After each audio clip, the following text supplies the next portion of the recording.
When you play daily fantasy football, should you pay up for those top tight ends or save you money for a cheaper option? We'll discuss that as well as the factors in both cash and GPP games to select the right tight end. All coming up next.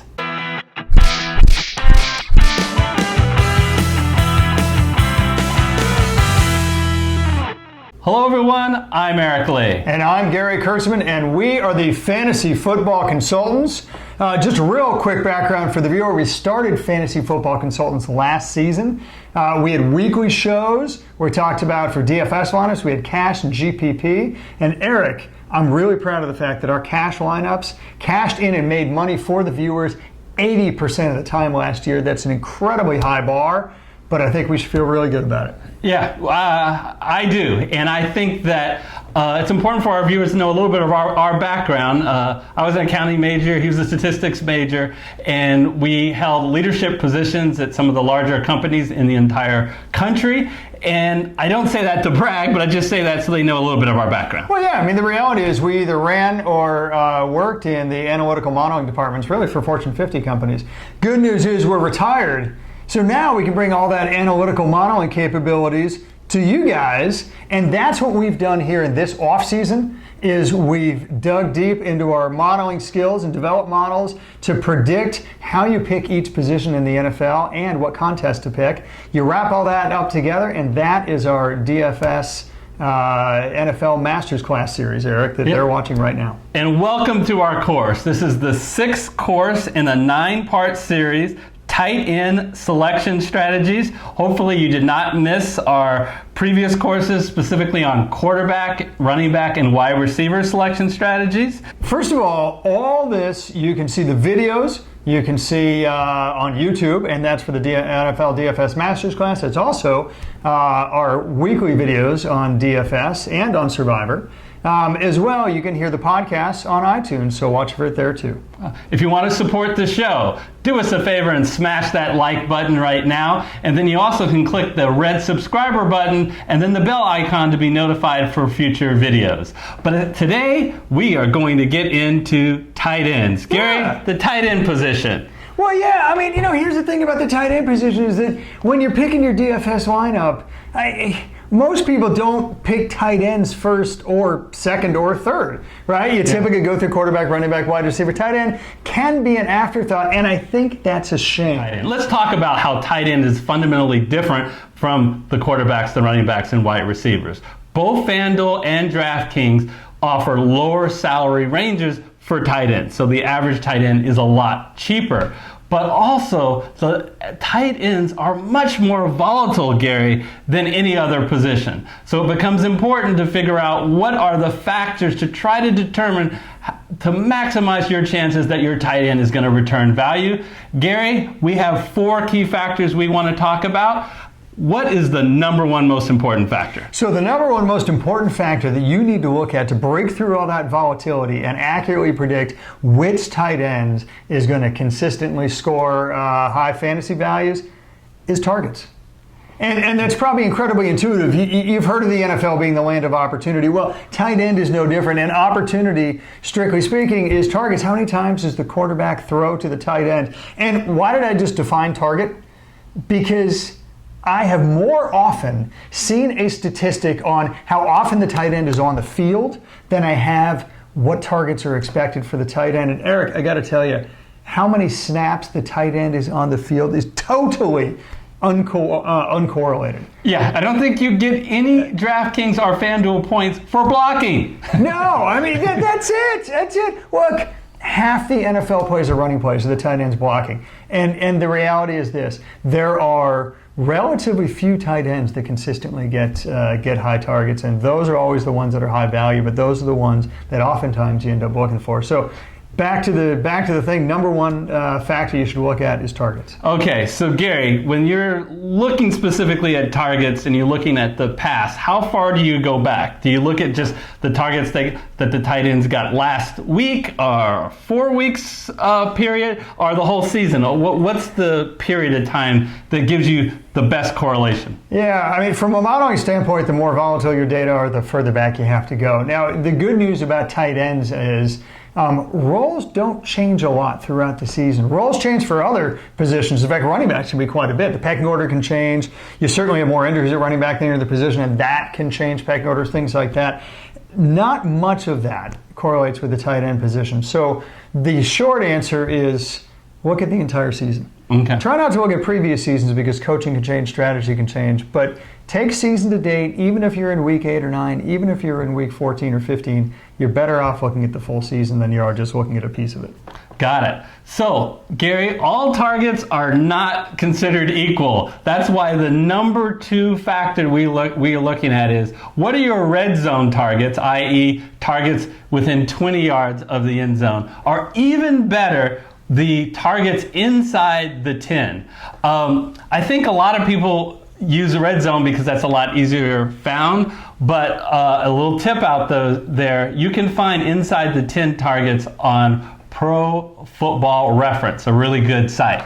So in general, when you compare tight ends to wide receivers, the average tight end gets less yards and has less receptions than the average wide receiver. So that means getting a touchdown can just vaunt a guy, a tight end, from way at the bottom of the list for scoring for a particular week to way up. So it's a major benefit. And when I've been physically at games, I've been lucky enough to sit in the end zone on the first row.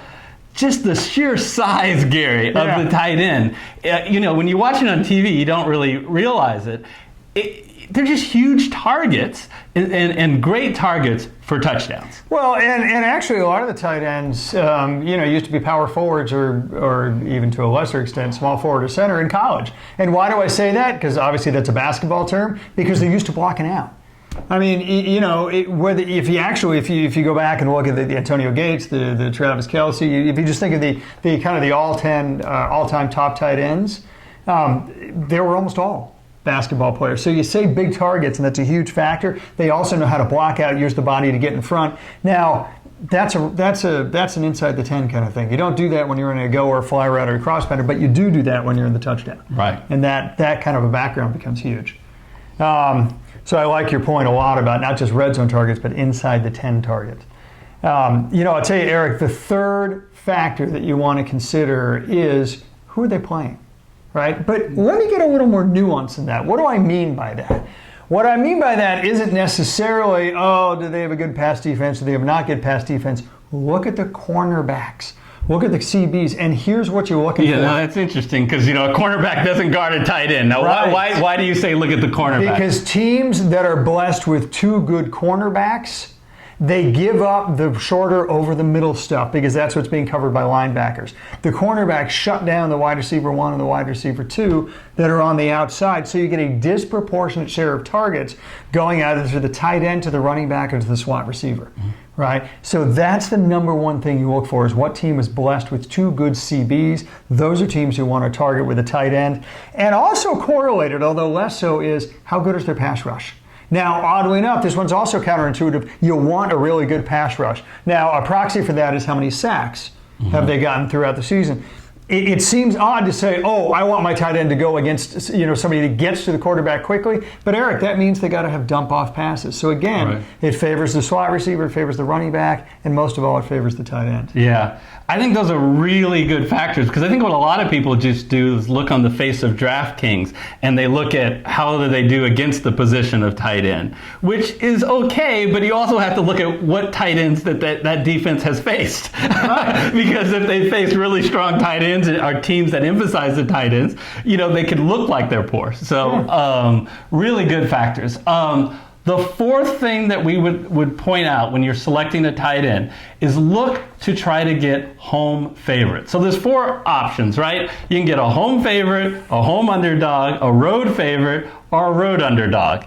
And Gary, the of those 4, the home favorites have gotten value the most. Well, and that's a little bit surprising and maybe slightly counterintuitive. So I'm willing to bet that a lot of people are thinking, if you're the home team and if you're the favorite, then you're probably getting ahead, right? Yeah. And if you're getting ahead, then you're not passing as much, at least in theory. You're running the ball more. Right. So tell me, why is that good for a tight end? It's a really good question, because it's not so true for a wide receiver, but I do think the reason why it's true for a tight end is how a tight end is used in the NFL. If a team is down by 2 or 3 touchdowns, especially later in the game, they're going to want to rely on their wide receivers rather than the tight end, with the exception of maybe 2 or 3 of the top tight ends. They're looking for playmakers. They're looking for people who can score quickly, and those are usually your fly pattern or your wide receivers who can break out a long pass play. When you're ahead, Gary, your goal is simply to protect that lead, keep your drive going, get that next first down so you can keep that clock running. And that's when you're using the tight end. I think another factor which is so important is a tight end usually doesn't take shorter patterns. It doesn't take the QB as long, so less things can go wrong. Less likelihood to have a sack or a fumble, and then when the ball's in the air, since it's a shorter pattern, less likely to have an interception. Yeah. So those are kind of the 4 factors we think that you should take a look at. Now, if we turn our attention to cash games, Gary, remember, in cash, you want to have that high floor so you can finish in that top 50% roughly, whether you're playing a double up or 50-50. So what are the considerations they should be thinking about, specifically in a cash game, in selecting a tight end? Well, we've talked about the factors, but when you talk about a cash game, we talk about high floor, it's hard. Yeah. And it's hard because of the reason we talked about before. Tight ends have high volatility, right? And any tight end, even if you're talking about the big 3, I mean, even if you get, now, of course, the big 3 is a little different with Gronk out. Maybe you could put somebody like Kittle in there as the third now to go with Ertz and Kelsey. But anyway, the bottom line is, other than, say, the top 3, with so volatile, it's hard to predict who's got a high floor. Now, the factors that we talked about, of course, are a big help.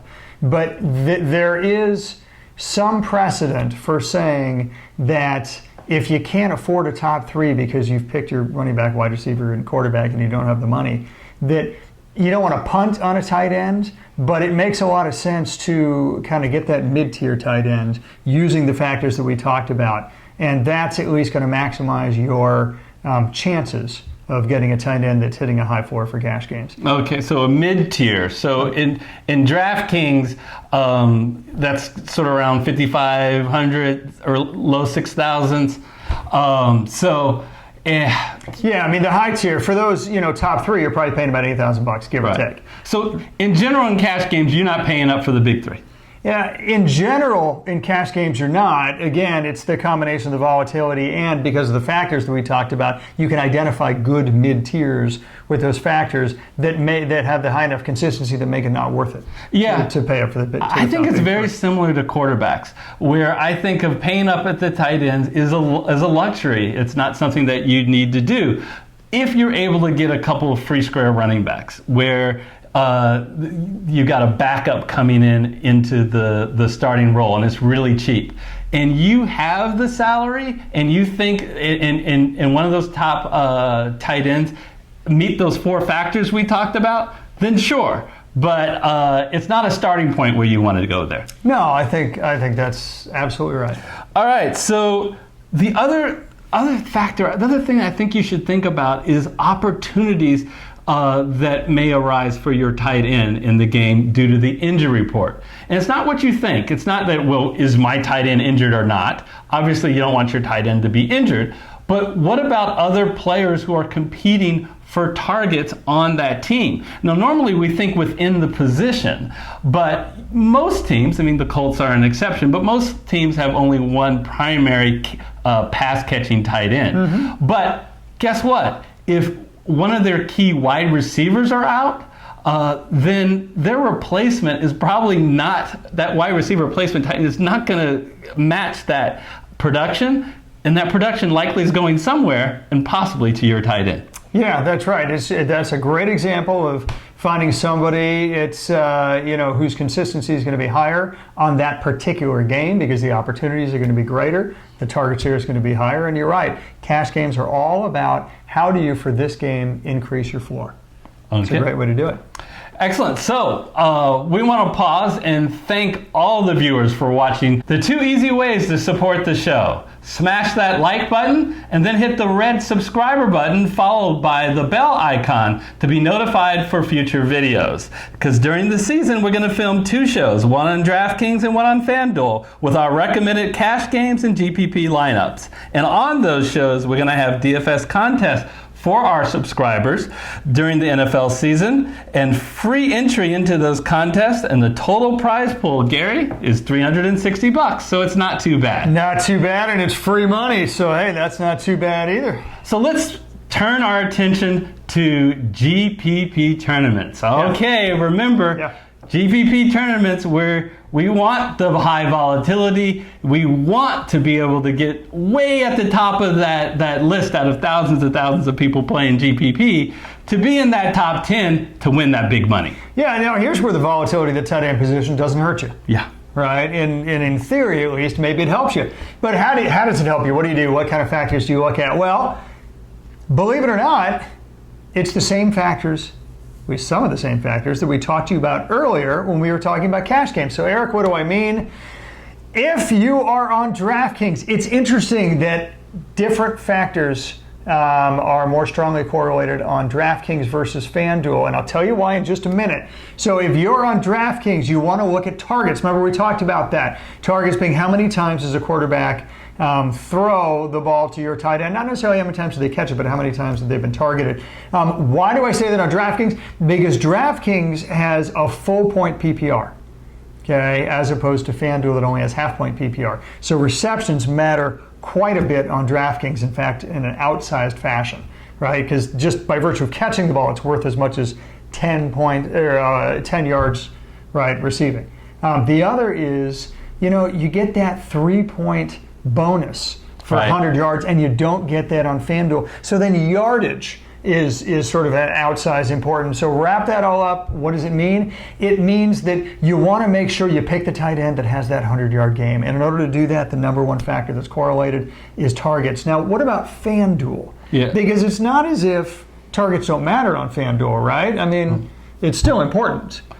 It is. It's just that it's a little bit more of an emphasis on touchdowns because there's no milestone scoring and it's only a half PPR. Yeah, so in that case,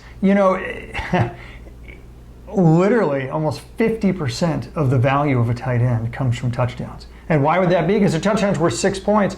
You would have to get, let's say, 4 catches for 40 yards. If you got 4 catches for 40 yards, that's equivalent to 6 points, the same as a touchdown. That's why, touchdown and 4 points and 40 yards is often what a tight end gets, unless it's the top 3. It's huge. So it's a huge factor because the volume of tight end is so much less. Yeah, so than other positions. It's so outsized, the value of touchdowns versus the value of receptions and yardage. So what do you look for? It's what Eric was talking about earlier, that second factor in cash games.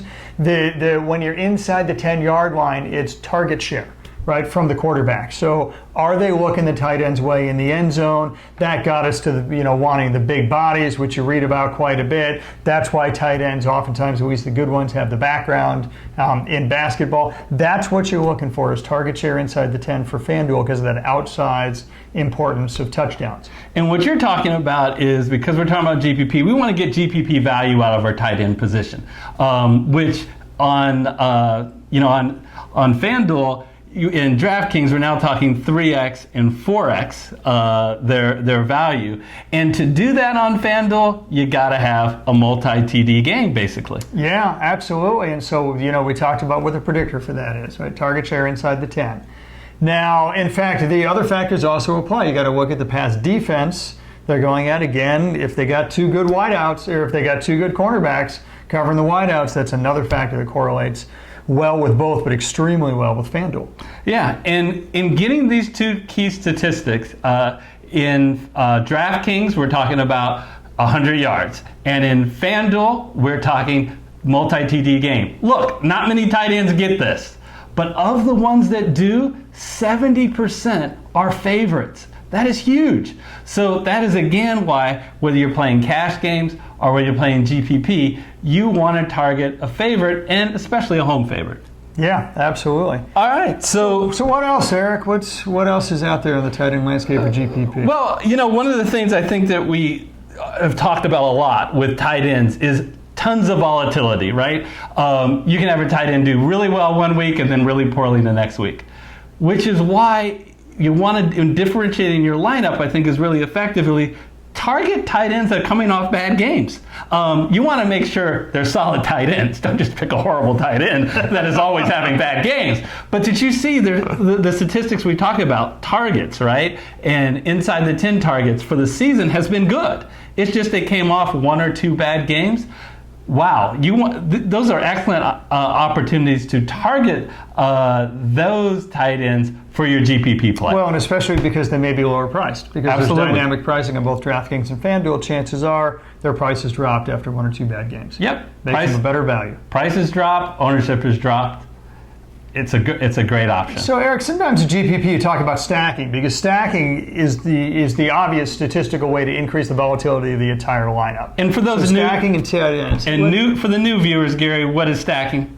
Well, so stacking means that within a game you're combining 2 or 3 players from that game. In fact, oftentimes on the same team. So an example would be if you've chosen a quarterback from a team, you would choose the tight end from the same team, with the theory being, hey, if that tight end goes off, self-evidently that quarterback went off too, because that's the one throwing to him. So it's an increased volatility play for the lineup as a whole. Right. So how does that work with tight ends? And well, I'm going to first say that most people don't think about tight ends for stacking. And one of the reasons is most people know the highest correlation is between the quarterback and the wide receiver 1. And so people, don't think about tight ends. I think that's a mistake, especially in GPP play, where you can want to have a differentiating your lineup, and it's got to be the right tight end, Gary. Personally, if you can pick one of the star tight ends, I know that they're higher priced, but to put one of your, whether you're talking about a Kittle and Ertz or a Kelsey with their quarterback, boy, Kelsey and Mahomes would be a very expensive stack.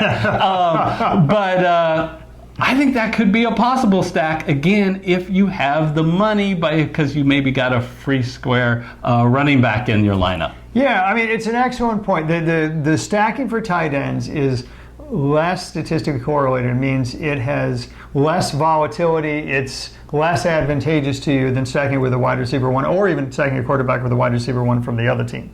But the bottom line is this: if you have a quarterback and you don't have a receiver, and this is important, if you don't already have a receiver from that team, then it's absolutely something worth thinking about if the tight end meets some of the other factors, some of the other criteria we talked about. Because, hey, the reality is this: with all the volatility and, frankly, with all the luck involved in this position, it's oftentimes worth a shot in the dark just to say, hey, you know what, if this is the game that tight end goes off, my quarterback's going to go off too, and it's not a bad play at all. Not at all. So I want to take this opportunity to thank everybody for tuning in and watching. We really appreciate your support. Absolutely. And, here at fantasyfootballconsultants.net, we're still trying to build that football community. Eric, this is only our second year that we're creating these videos and broadcasting to the viewer. So what I would appreciate from you, the viewer, is just, if you like our message, please share it. Share it with your friends. Share it with your fantasy league mates. Go ahead and share links to our videos, or simply word of mouth. And not only that, but share your thoughts and comments with us. So below the video, on the comment section, please absolutely feel free to send us messages. What kind of strategies that we said that you liked? What strategies did we say that you didn't like, that you've used in the past and you feel personally that didn't work? Or even better yet, are there any strategies that we missed that you'd like to bring us our attention to? Any and all feedback is great. Again, it all helps to build that football community that we'd all benefit from. Yeah, and we make an effort to respond to every comment. So we're a smaller channel, so we can still do that. Again, thanks for joining us. Remember, this is just one part of a 9-part series. The next class is all about defenses. So when you play DFS, what defense should you be targeting and what factors should you be considering? And that video is right over there. If you have missed any of the previous sessions, you can catch them from the beginning on our beginner show by clicking on the video here. And until our next video, we'll see you next time. See you then.